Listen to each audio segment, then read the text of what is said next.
नमस्कार, आप देख रहे हैं उत्तराखंड का लोकप्रिय डिजिटल न्यूज चैनल पहाड़ टीवी और मैं हूं आपके साथ स्मिता पटवाल। चलिए रुक करेंगे उत्तराखंड की तमाम बड़ी खबरों का, लेकिन उससे पहले एक नजर आज की सुर्खियों पर। उत्तराखंड में शीतलहर चलने से बड़ी ठंड, येलो अलर्ट जारी। भाजपा राष्ट्रीय अध्यक्ष जेपी नड्डा ने पंतद्वीप मैदान में जनसभा को किया संबोधित, साथ ही विजय संकल्प यात्रा को दिखाई हरी झंडी। भारत सरकार द्वारा बालिकाओं की विवाह की उम्र बढ़ाने से खुश हुई पहाड़ की बालिकाएं। सिक्योर हिमालय परियोजना उत्तरकाशी वन प्रभाग द्वारा ठोस कूड़ा प्रबंधन पर की गई कार्यशाला आयोजित। रामनगर में संयुक्त चिकित्सालय के डॉक्टरों पर फिर से लगा लापरवाही का आरोप, परिजनों ने लगाए गंभीर आरोप। पर्यटन व्यवसायियों को 200 करोड़ के पैकेज का नहीं मिल रहा लाभ। उत्तरकाशी में नदी उत्सव का आगाज, एक सप्ताह तक मनाया जाएगा नदी उत्सव। प्रदेश के मुख्यमंत्री पुष्कर सिंह धामी ने विधानसभा धनौल्टी के अंतर्गत विकासखंड मुख्यालय कंडीसौर पहुंचकर नागराजा मंदिर में पूजा अर्चना की। इसके उपरांत उन्होंने विकासखंड कार्यालय प्रांगण में आयोजित कार्यक्रम में 1 अरब 41 करोड़ 37 लाख लागत की कुल 21 योजनाओं का शिलान्यास किया, जिसमें पेयजल निगम की 6, जल संस्थान की 10, PMGSY द्वितीय और लोनिवी की 2 योजनाएं और ग्रामीण निर्माण विभाग की 1 योजना शामिल है। सभा को संबोधित करते हुए मुख्यमंत्री पुष्कर सिंह धामी ने कहा कि जब से मुख्य सेवक के रूप में जनता की सेवा करने का मौका मिला, तब से हमारी सरकार विभिन्न क्षेत्रों में विकास कार्य कर रही है। उन्होंने कहा, युवाओं को रोजगार से जोड़ने के लिए विभिन्न विभागों में रिक्त चल रहे 24,000 पदों पर भर्ती प्रक्रिया शुरू हो गई है। साथ ही युवाओं को स्वरोजगार से जोड़ने के लिए प्रत्येक जिले में कैंप लगाए जा रहे हैं। मुख्यमंत्री स्वरोजगार योजना के अंतर्गत तमाम युवाओं को ऋण वितरित किए जा रहे हैं। से विजन है सरकार नहीं, सरकार का विजन है कि हर जो हमारे दूर दराज के पिछले क्षेत्र हैं, इन सभी क्षेत्रों को आगे लाया जाए। इन क्षेत्रों के लिए, इनके उत्थान के लिए जो भी योजनाएं हैं, उन योजनाओं को हम लोग निश्चित रूप से अपने प्रस्तावों में ला रहे हैं, उनको उसी के लिए भेज रहे हैं और ये पिछड़े क्षेत्रों को आगे बढ़ाने के लिए निश्चित रूप से हमारी सरकार काम करेगी। मैं पूरी तरह से आश्वस्त हूँ कि आने वाले समय में हम लोग जो है इन क्षेत्रों का उत्थान करेंगे। भारत सरकार द्वारा बालिकाओं की शादी की उम्र बढ़ाने से सीमांत जनपद उत्तरकाशी की बालिकाओं में खुशी की लहर है। बालिकाओं ने सरकार का धन्यवाद कर कहा कि पहाड़ों में लड़कियों का विवाह 18 साल की उम्र में तय कर दिया जाता है, जिसके कारण वह ना तो अपनी पढ़ाई पूरी कर पाती है और ना ही अपने सपनों को पूरा कर पाती है, जिसके चलते उनकी जिंदगी और भविष्य चूल्हा चौका तक सीमित हो जाता है। पर सरकार के इस फैसले से उनको उम्मीदों की किरण दिखाई दे रही है। हमें जान के बहुत खुशी हुई कि हमारी जो विभाग की जो उम्र है वो 18 से 21 कर देंगे। हम इस बीच में हम अपना सपना, अपने घर वालों का सपना, अपनी पढ़ाई लिखाई हम सब कुछ पूरी कर सकते हैं। वरना हमें 18 साल की उम्र में शादी के लिए फिर फोर्स किया जा सकता था, लेकिन अब सरकार ने हमारी मदद कर दी है ताकि हम अपने सपने को पूरा कर सकें। जो सरकार ने लड़कियों की शादी की एज 18 से लेकर 21 तक कर दी है, ये सरकार की एक बहुत ही कहेंगे एक सार्थक पहल है। ये एक सराहनीय कार्य हो गई सरकार के लिए, क्योंकि आम लोग हम जैसे ये देखते हैं कि हमारे गांव में लड़कियों की जल्दी से जल्दी शादी करा देते हैं छोटी सी एज में। वो अब कहने को ये होता है कि वो अभी मैच्योर भी नहीं हो पाती सही तरीके से। होता है कि जो लड़की होती है घर को संभालती है, वो उस लायक नहीं बनती। हालांकि होता है कि जैसे जैसे मैच्योर हो जाती है, उसके अंदर वो मैच्योरिटी आ जाती है कि वो कैसे किस चीज़ को संभाले। तो 21 साल एक ये है कि मिनिमम एज लेके चलिए कि वो एक शादी लायक एज हो जाती है। तो मैं यही चाहूँगी कि ये सारी जगह ये लागू होना चाहिए कि जो लड़कियों की शादी की एज है वो 18 से लेके 21 हो। हाँ, जैसे कि मतदान का तो 18+ हो जाता है, तो इसी के साथ साथ एज का भी यही होना चाहिए कि शादी की एज का भी 21+ होनी चाहिए। मुख्यमंत्री पुष्कर सिंह धामी ने कोरोना काल में हुए पर्यटन व्यवसायियों के नुकसान की भरपाई करने के लिए आर्थिक सहायता के लिए 200 करोड़ का पैकेज स्वीकृत किया था, जिसके तहत 2,000 रुपए 6 महीने तक प्रत्येक महीने पर्यटन व्यवसायियों के खाते में ट्रांसफर करने के आदेश निर्गत हुए। इसके तहत उत्तरकाशी जिला पर्यटन अधिकारी ने उक्त धनराशि PNB को व्यवसायियों के खाते में जमा करवाने के लिए दी। उक्त धनराशि जमा भी की गई है, मगर अफसोस है कि PNB ने 1 महीने बीत जाने के बाद भी उक्त धनराशि होटल व्यवसायियों के खाते में ट्रांसफर नहीं की है। पर्यटन से जुड़े होटल व्यवसायियों ने जल्द से जल्द आर्थिक सहायता धनराशि को उनके खाते में ट्रांसफर कर जिम्मेदार अधिकारियों पर कार्रवाई करने की मांग की है। धामी सरकार ने कोरोना काल में जो उत्तराखंड पर्यटन व्यवसायियों को जो नुकसान हुआ है, उसके तहत 200 करोड़ रुपए स्वीकृत किया और ये शासनादेश जारी किया कि प्रत्येक होटल व्यवसायियों के लिए, पर्यटन व्यवसायियों को 6 माह तक प्रत्येक महीने 2,000 रुपये मिलेंगे। इसके तहत शासन ने पैसा भी पर्यटन अधिकारी उत्तरकाशी के खाते में रिलीज़ कर दिया।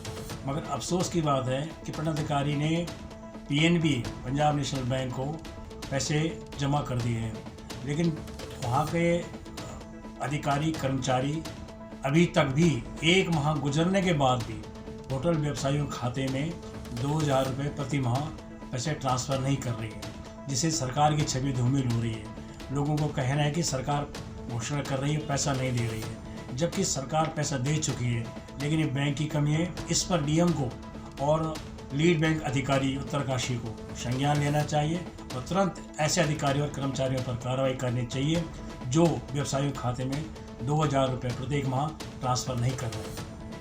परेड ग्राउंड देहरादून में विजय सम्मान रैली के अवसर पर कांग्रेस के पूर्व राष्ट्रीय अध्यक्ष राहुल गांधी की जनसभा में उमड़े जनसैलाब से कांग्रेस कार्यकर्ता बेहद खुश हैं। पार्टी इस बात से गदगद है कि राहुल गांधी की रैली की सफलता के बाद भारतीय जनता पार्टी इतनी परेशान हो गई है। रैली से वापस लौटने के बाद शुक्रवार को स्वराज आश्रम में पत्रकार वार्ता करते हुए कांग्रेस प्रदेश प्रवक्ता दीपक बलयूटिया और जिला अध्यक्ष सतीश नैनवाल ने कहा कि प्रदेश की जनता भाजपा के खिलाफ कितनी मुखर हो चुकी है कि इसका प्रत्यक्ष परिणाम गुरुवार को देहरादून परेड ग्राउंड में देखने को मिला। तौर पे जो रैली की सफलता को देखते हुए जिस तरह से अभूतपूर्व समर्थन मिला है और जिस संख्या में एक जनसैलाब उमड़ पड़ा उस रैली में, उसे देख के निश्चित तौर पे घबराहट में बैकफुट पर आई है भाजपा, जिसने 24 तारीख का कार्यक्रम जो है निरस्त करते हुए उसको तिथि स्थगित करते हुए उसको तिथि बदलने का काम किया है, ताकि वो बाहर अन्य प्रदेशों से हमारे कांग्रेस की जो विजय दिवस के स्वर्ण जयंती के अवसर पर जो विजय सम्मान रैली थी उसके भारी प्रदर्शन से घबराई भाजपा, जिसमें कि पूरे उत्तराखंड के कोने कोने से गांव-गांव से लोगों ने इसमें भागीदारी करी। किसी भी उत्तराखंड से बाहर का कोई भी व्यक्ति इसमें नहीं था।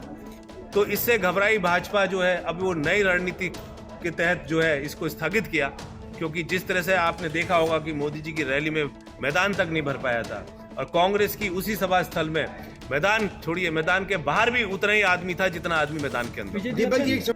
उत्तरकाशी जनपद में चिन्याली सोन प्रखंड के तुलियाड़ा में जिला पंचायत अध्यक्ष दीपक विजलवाण ने मां भुवनेश्वरी सर्दोत्सव मेले का उद्घाटन किया। मेला उद्घाटन के शुभ अवसर पर मंदिर समिति और ग्रामीणों ने अध्यक्ष दीपक विजलवाण का भव्य स्वागत किया और मंच पर तुलियाड़ा ग्राम प्रधान प्रतिनिधि रविंद्र ने अध्यक्ष दीपक विजलवाण का बैच और स्मृति चिन्ह भेंट कर पूर्ण स्वागत और अभिनंदन किया। श्यामपुर थाना क्षेत्र में नवविवाहिता के साथ उसके पति के सामने मारपीट करने और अभद्रता करने के मामले में पुलिस ने 3 वन कर्मियों के खिलाफ मुकदमा दर्ज कर लिया है। वहीं दूसरी ओर परिजनों का आरोप है कि पुलिस वन कर्मियों को बचा रही है, जबकि पीड़िता का रो रो कर बुरा हाल है और उसे मानसिक आघात लगा है। श्यामपुर के रहने वाला एक नवविवाहित जोड़ा नहर पटरी पर बुधवार दोपहर सैर करने गया था, जहाँ 3 वन कर्मियों सत्यम निवासी उधम सिंह नगर, शुभम मलिक निवासी देवबंद और अरविंद निवासी गाजीपुर यूपी ने उन्हें रोक लिया। आरोप है कि उन्होंने दोनों के साथ मारपीट की और नवविवाहिता के साथ उसके पति की मौजूदगी में अभद्रता की। वहीं परिजनों का आरोप है कि पुलिस पहले मुकदमा दर्ज करने से बच रही थी, लेकिन बाद में उन्होंने वरिष्ठ अधिकारियों के हस्तक्षेप के बाद मुकदमा दर्ज किया, लेकिन अब आरोपियों की गिरफ्तारी नहीं की जा रही है। वहीं पुलिस के आला अधिकारियों का कहना है कि मामले की जांच की जा रही है और जांच के बाद ही कार्रवाई की जाएगी। पहाड़ परिवर्तन समिति के सदस्य और उत्तराखंड आंदोलनकारी परमानंद बलूधी ने कहा कि यदि इस मामले में शीघ्र कार्रवाई नहीं हुई तो उन्हें आंदोलन के लिए विवश होना पड़ेगा। हिमालयन सुपर 30 के संस्थापक और एलारा फाउंडेशन लंदन के संस्थापक एनआरआई राज भट्ट द्वारा हीरा देवी भट्ट विवेकानंद विद्या मंदिर इंटर कॉलेज मुंसियारी का भ्रमण कर अवलोकन किया। विद्यालय में हुए कार्यक्रम में राज भट्ट ने बच्चों द्वारा बनाए गए प्रोजेक्ट्स का अवलोकन किया। हिमालयन सुपर 30 के माध्यम से कक्षा 11 और 12वीं पास 120 बच्चों को निःशुल्क IIT की कोचिंग प्रसिद्ध संस्थान पेश के माध्यम से प्रदान कर रहे हैं, जिसमें उत्तराखंड के बच्चे शामिल है। रामनगर वन प्रभाग के सैकड़ों आउटसोर्सेज से कार्यरत दैनिक श्रमिकों ने कुछ दैनिक श्रमिकों का आउटसोर्स से उपनल के माध्यम से भुगतान किए जाने पर रोष जताते हुए खुद को भी आउटसोर्स से उपनल में किए जाने के संबंध में प्रभागीय वन अधिकारी के ऑफिस के बाहर धरना दिया। उन्होंने कहा कि उपनल के माध्यम से भुगतान किए जा रहे श्रमिकों में वरिष्ठता का कोई ध्यान नहीं रखा गया है, जिससे हम सभी दैनिक कर्मचारियों में आक्रोश है। परेशानी है सर, हम 7-8 साल हो गए हैं हम श्रमिकों को ना हमारा PF हमारे 2019 से PF भी काटा था, उसका पैसा अभी तक नहीं मिला है। दूसरा जो लोग अभी लगे हैं 5-6 महीने हुए हैं उन्हें उपनल में कर दिया है और हम कह रहे हैं अगर उपनल में कर रहे हो तो सीनियरिटी से करें, आउटसोर्स में है। हम भी चाहते हैं अगर कर रहे हैं उपनल में कर रहे हैं तो सीनियरिटी से सबको करें, जिसका नंबर आएगा चलो कोई बात नहीं, हमारा नहीं आता सीनियरिटी में हम शांत हैं, अगर नहीं होता तो हम धरना प्रदर्शन करेंगे बैठे। धारचूला जिला पंचायत सदस्य जगत मर्तोलिया ने स्थायी पेंशन की मांग कर रहे कर्मचारियों के पक्ष में एक बड़ा बयान दिया। उन्होंने कहा कि राज्य में चुनाव लड़ रहे राजनीतिक दल अपने चुनाव घोषणा पत्र में स्थायी पेंशन पुनः लागू करने को शामिल करें। साथ ही उन्होंने सवाल उठाया कि विधायक और सांसदों को पेंशन दी जा रही है तो फिर मेहनतकश कर्मचारियों को क्यों नहीं। राजकीय स्नातकोत्तर महाविद्यालय उत्तरकाशी में नदी उत्सव का आगाज हो गया है। आजादी के अमृत उत्सव के तहत महाविद्यालय एक सप्ताह का नदी उत्सव मना रहा है। जिले में पहली बार नदियों को लेकर इस तरह का उत्सव मनाया जा रहा है। जल शक्ति मंत्रालय भारत सरकार द्वारा नदियों की स्वच्छता और संरक्षण के प्रति विद्यार्थियों में जागरूकता लाने के लिए 17 दिसंबर से 23 दिसंबर तक नदी उत्सव का आयोजन किया जा रहा है, जिसके अंतर्गत शुक्रवार को राजकीय स्नातकोत्तर महाविद्यालय उत्तरकाशी के पुलकित परिसर में आजादी के अमृत महोत्सव और नमामि गंगे के तत्वाधान में नदी उत्सव का आयोजन किया गया। कार्यक्रम की अध्यक्षता करते हुए महाविद्यालय की प्राचार्य डॉक्टर सविता गैरोला ने छात्र छात्राओं को नदियों के महत्व के संबंध में जानकारी दी। देश के प्रधानमंत्री के ड्रीम प्रोजेक्ट स्वच्छ भारत को नगर पंचायत थराली द्वारा पलीता लगाने का काम किया जा रहा है। वहीं नगर क्षेत्र में नालियों की निकासी न होने से नालियों में जमा गंदा पानी बीमारी को दावत दे रहा है, लेकिन नगर पंचायत थराली इस ओर ध्यान नहीं दे रहा है, जिससे लगातार नगर के क्षेत्र में लोगों का आक्रोश बढ़ता नजर आ रहा है।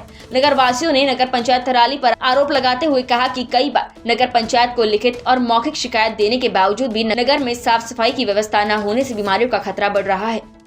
देख रहे होंगे सभी लोग परेशान है, पानी पूरा रोड पे है, कीचड़ हो रहा है, बच्चे लोग सब परेशान है, स्कूल आने जाने में दिक्कत है, महिलाएं जा रही है, कीचड़ ज़्यादा है। नगर पंचायत वालों को बोल भी दिया था, फ़ोन किया, वो फिर भी नहीं आए। फिर बड़े भाई साहब ने कहा फिर भी नहीं आए, वीरेंद्र भाई ने कहा फिर भी नहीं आए, खुद मैंने फ़ोन किया तब भी नहीं आए। क्या कहना है उनका? तो हम कह रहे हैं ये नाली खुल जाए, बाकी हमको क्या चाहिए। कब से ये स्थिति बनी हुई है? ये बरसात से हाँ, तब से अभी तक कोई भी यहाँ पे कोई भी नहीं आया। एक बार खुद मैंने पैसे लगा के मैंने खुलवाई ये नाली, लेकिन फिर उसके बाद फिर वही स्थिति है। इसलिए 15-20 दिनों से ये काफ़ी, इससे पहले तो काफ़ी पानी था यहाँ पे। किसी गाड़ी वाले से ये नल टूट गया था सामने, और हमने नगर पंचायत ऑफिस में सूचित भी किया था, भाई यहाँ पे नल टूट गया है, इसे तुरंत ज्वाइंट किया जाए, तुरंत जोड़ दिया जाए, क्योंकि पूरी रोड में कीचड़ हो गया था। ये पूरी समस्या थी सबके लिए, जो राहगीर जा रहे थे उनके लिए भी, हमें तो ज़्यादा थी क्योंकि हमें परमानेंट यहाँ पे रहना है, तो नहीं जोड़ा दिख गया ये। तो हम दुकानदारों ने पैसे इकट्ठे करके वो वहाँ पे इन्वेंट लगवाया। आज भी लीकेज कर रहा हो, लीकेज करने के कारण ये काफ़ी पानी फिर भी जमा हो गया, फिर मार देना उस पर। तो विभाग में हमने फिर भी सूचित कर दिया कि भाई आप यहाँ पर आके इसका जरा करवा दीजिए, है नहीं, लेकिन कोई सुनने की तैयारी नहीं। पानी जमा है नाली में, तो इस पर सफाई हुई कहाँ नहीं हो गया लगातार, इसकी तो कहाँ सफाई होगी, जबकि कुछ भी नहीं है, 2 सेकंड का काम है बस। एक वहाँ पे आगे मलबा है, वो मलबा हटाना है, ये पानी उधर को चले जाएगा, लेकिन करेगा कौन? और वो नल सही कर दिया जाए। विभाग से आपकी बात हुई, नगर पंचायत से आपकी बात हुई? नगर पंचायत जरा कर दीजिए, क्योंकि यहाँ पे पूजा भी है, अच्छा भी नहीं लगेगा। आप कल के दिन यहाँ पे भंडारा चलेगा, पूजा होगी, ये पानी इस तरह जमा रहेगा तो अच्छा नहीं लगेगा ना, हमें भी नहीं अच्छा लगेगा। ये चढ़ी कीचड़ हो जाए। थराली मस्जिद मार्केट, भैरव मार्केट के बगल में रहते हैं, और यहाँ पे हम दुकान भी हमारी, और उसके बाद ये है कि ये जो नगर पंचायत की नाली है या उसका वो बाथरूम वगैरह है, वो सारा पानी भरा हुआ है, और हम इसलिए परेशान है कि ये पानी सब सीलन करके यहाँ पर आ रहा है। कुछ शिकायत आप लोगों ने? और शिकायत करी, फ़ोन भी किए 2 अधिकारी को, तो अधिकारी ने ये कहा कि तुम मुझे धमका रहे हो। अभी तक कोई सफाई और अभी तक किसी प्रकार की ये पानी की निकासी नहीं की, और उधर लोक निर्माण विभाग की तरफ से भी कोई कार्रवाई नहीं की गई है। अन्ना नगर पंचायत तो सुनने को तैयारी नहीं है। इसलिए ये कहते हैं कि भाई कम से कम हमें ये सफाई और ये पानी की निकासी तुरंत दी जाए। कब से? करीब 15-20 दिन हो गए। 15-20 दिन से? हाँ, लगातार ये चल रहा है। अभी तक कोई भी यहाँ पे कोई भी अधिकारी या कर्मचारी नहीं आया देखने को। सफाई रोज होती है लगभग, है ना, लेकिन 1-2 दिन से नहीं होगी तो थोड़ा बहुत अगर कहीं है तो आज हम करा दें, आज हो जाएगा। हाँ। सिक्योर हिमालयन परियोजना उत्तरकाशी वन प्रभाग के द्वारा एक कार्यशाला आयोजित की गई। कार्यशाला का मुख्य उद्देश्य हिमालय के उच्च संरक्षण बहुमूल्य क्षेत्रों में ठोस कूड़ा प्रबंधन, प्लास्टिक आदि अपशिष्ट पदार्थों को कैसे प्रबंध किया जाए, इस पर विचार विमर्श रखे गए। कार्यक्रम में संजय कुमार वन क्षेत्र अधिकारी गंगोत्री द्वारा सिक्योर परियोजना से चल रहे कार्यों की प्रशंसा की गई और विभाग द्वारा इस प्रकार के कार्यों का धरातल पर निरंतरता बनाए रखने का आश्वासन दिया गया। रामनगर संयुक्त चिकित्सालय में डॉक्टरों की लापरवाही एक बार फिर बनी जान की दुश्मन। आपको बता दें कि बीती रात रामनगर निवासी जफर इकबाल की पत्नी गुलबहार को प्रसव पीड़ा हुई तो पति अपनी पत्नी गुलबहार को लेकर रामदत्त जोशी संयुक्त चिकित्सालय रामनगर पहुंचे, जहां चिकित्सालय में मौजूदा डॉक्टर द्वारा कहा गया कि आपकी पत्नी की हालत काफी नाजुक है और हॉस्पिटल में प्रसव कराना बेहद ही खतरनाक है। डॉक्टर ने कहा कि प्रसूति महिला को यहां से हायर सेंटर ले जाओ। यह बात सुनकर पति ने डॉक्टर से कहा कि यहाँ प्रसव क्यों नहीं हो सकता, तो डॉक्टर द्वारा कहा गया कि बच्चा पेट में असुरक्षित है। यह बात कहकर लेडी डॉक्टर द्वारा प्रार्थी और आशा वर्कर के साथ अभद्रता की गई, जिसके बाद पति अपनी पत्नी को लेकर अपने घर वापस आ गया। कुछ ही समय बाद उस महिला की नॉर्मल डिलीवरी उसके घर पर ही हो गई, जबकि डॉक्टर द्वारा जच्चा और बच्चा को जबरदस्ती भगा दिया गया। वहीं पति जफर इकबाल ने अभद्रता करने वाले डॉक्टर पर प्रशासन से सख्त कानूनी कार्रवाई करने की मांग की है। वहीं हॉस्पिटल के CMS चंद्रा पंत ने कहा कि इस मामले की जांच की जाएगी, अगर कोई डॉक्टर दोषी पाया जाता है तो उस पर ठोस कार्रवाई की जाएगी। डॉक्टर ने मुझे रेफर कर दिया वहाँ से। मेरा बच्चा राजी खुशी 1-1.5 घंटे में घर आके हो गया सरकारी हॉस्पिटल। डॉक्टर ने वो रेफर का कागज़ बना दिया सुशीला तिवारी। 1-1.5 घंटे बाद घर पे डिलीवरी हो गई। जी मैं सरकारी हॉस्पिटल गया कल 10:30 बजे करीब, तो मैंने अपनी घरवाली को दिखाया वहाँ पर। तो हॉस्पिटल में डॉक्टरनी से बात हुई मेरी, तो उन्होंने मेरी घरवाली को देखा, तो उन्होंने फिर देखने के बाद में 5 मिनट के बाद में ये बोला कि आपके बच्चा खतरे में है, आपके बच्चा बहुत ज़्यादा खतरे में है, आप जो है इसे बच्चे को जो सुशीला तिवारी ले जाइए। मैंने कहा सुशीला तिवारी क्यों ले जाइए, अभी घरवाली की इतनी तबीयत ख़राब नहीं है, अभी हल्की हल्की तबीयत ख़राब हुई है। नहीं वो कह रहे नहीं इन्हें लेके जाना चाहिए, अभी लेके जाना चाहिए इनको। तो मैंने कहा नहीं मैम ऐसा है, अभी हल्की फुल्की तबीयत ख़राब हुई है, आप घरवाली से देखो, आप उसमें अल्ट्रासाउंड वगैरह सब में जाँच वाँच सब करा के रखी थी मैंने, सब कंप्लीट किया। उसके बाद में क्या होता है तो वो सुशीला तिवारी का रेफ़र बना देते हैं। उन्होंने कहा आप 108 मंगवाइए, 108 हम मंगवा के दे रहे हैं, आप सुशीला तिवारी लेके जाइए। तो मैंने कहा अभी ऐसा नहीं है, आप मैं इसे घर लेके जाता हूँ अब। तो मैंने कहा घर में हम मशवरा करेंगे, 2 बेटियाँ हैं मेरी अभी छोटी छोटी, मैं उनको बेटियों को भी देखूँगा, उसकी देखभाल करके फिर लेके जाऊँगा। तो मैं जब घर लेकर आता हूँ तो मेरा घर पर आने के बाद में 1.5 घंटे के बाद में मेरा बच्चा हॉस्पिटल से मतलब घर पर हो जाता है, बच्चा। जब मैंने दाई को बुलाया, दाई ने 1.5-2 घंटे में मेरा बच्चा घर पर हो गया। यानी कि मतलब ये चीज़ हॉस्पिटल के अंदर भी हो सकती थी, जब हॉस्पिटल में नहीं हुआ तो हॉस्पिटल वालों ने मुझे भगा दिया वहाँ से। पर कार्रवाई होनी चाहिए, उसको यहाँ से भेजा जाए हॉस्पिटल से। देखिए इस पर हम जो डॉक्टर ड्यूटी पे थी उससे पूछेंगे और हम इनसे रिटर्न में एक्सप्लेनेशन लेंगे और उसमें जिसकी भी गलती पाई जाएगी उसके खिलाफ एक्शन लिया जाएगा। सरोवर नदी नैनीताल के 58 विधानसभा क्षेत्र के चुनाव के लिए SDM प्रतीक जैन ने सभी तैयारियों को अमली जामा पहना दिया है। जैन ने कहा कि कभी भी शासन द्वारा चुनाव आचार संहिता जारी हो सकती है। उन्होंने सभी BLO को निर्देशित किया है कि मतदाता सूची का बारीकी से निरीक्षण करें। उन्होंने बताया कि ड्राफ्ट रोल तैयार कर दिए गए हैं और सभी BLO ड्रॉप रोल के तहत फिर से वोटर लिस्ट तैयार कर रहे हैं। तो आज यहाँ पे मैं 58 जो विधानसभा है उसका क्योंकि रिटर्निंग ऑफिसर हूँ, CO साहब भी साथ में हैं, क्योंकि इलेक्शन अब नज़दीक आ गए हैं, कभी भी हो सकता है इलेक्शन अनाउंस भी हो जाए। तो हमारी तैयारी एकदम सक्रिय रूप से चल रही है अब, और सभी बूथ्स पे हमने BLOs को भी एक्टिवेट कर रखा है 1 दिसंबर तक, क्योंकि जो वोटर लिस्ट में ऐड होने थे फॉर्म 6, फॉर्म 7, फॉर्म 8 ये भी हमारे द्वारा भरवाए गए और ड्राफ्ट रोल भी अभी तैयार कर दिया गया है। तो सभी BLOs जो हैं वो ड्राफ्ट रोल के हिसाब से फिर से फाइनल वोटर लिस्ट को क्लियर कर रहे हैं। और अब हम बूथ पे भी हर बूथ पे जाके निरीक्षण भी कर रहे हैं, ताकि किसी भी तरह की कोई भी बूथ पे अगर कोई प्रॉब्लम हो तो हमें अभी उसका पता चल जाए, ताकि इलेक्शन हर जगह पे हर बूथ पे बहुत स्मूथ तरीके से चल सके। इसके अलावा हम अभी CRST जाएंगे, एशडेल जाएंगे, शैले हॉल जाएंगे। तो अनेक सारे आज हमने सोचा है कि नैनीताल शहरी क्षेत्र में जितने भी बूथ हैं उसको कवर करेंगे। उसके बाद धीरे धीरे ग्रामीण क्षेत्र में भी जो बूथ हैं उनको भी हम कवर करेंगे। साथ ही जो सहायक निर्वाचन अधिकारी हैं हमने सेक्टर मजिस्ट्रेट और जोनल मजिस्ट्रेट भी बना दिए हैं। तो सेक्टर मजिस्ट्रेट और जोनल मजिस्ट्रेट जगह जगह बूथ पे जाके अब अपना काम करना स्टार्ट कर दिया उन्होंने BLOs के सुपरविजन में। और वो भी अब जो वल्नरेबिलिटी मैपिंग हम करते हैं, जहाँ पे हम सेंसिटाइज कितना है अगर वो एरिया, उसको मैप करते हैं कि अगर कोई एरिया क्रिटिकल तो नहीं है, कोई वल्नरेबल तो नहीं है, तो वो भी हमारे सेक्टर मजिस्ट्रेट और जोनल मजिस्ट्रेट ने करना चालू कर दिया। उत्तराखंड की तमाम बड़ी खबरों में फिलहाल इतना ही। बाकी खबरों के लिए देखते रहिए पहाड़ TV। है बेखौफ उम्मीद का रंग।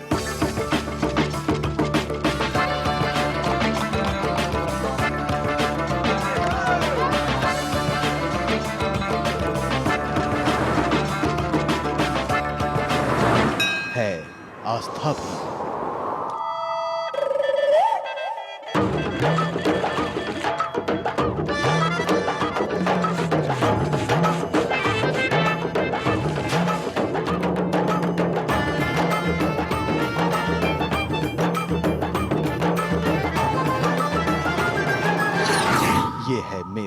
उत्तराखंड।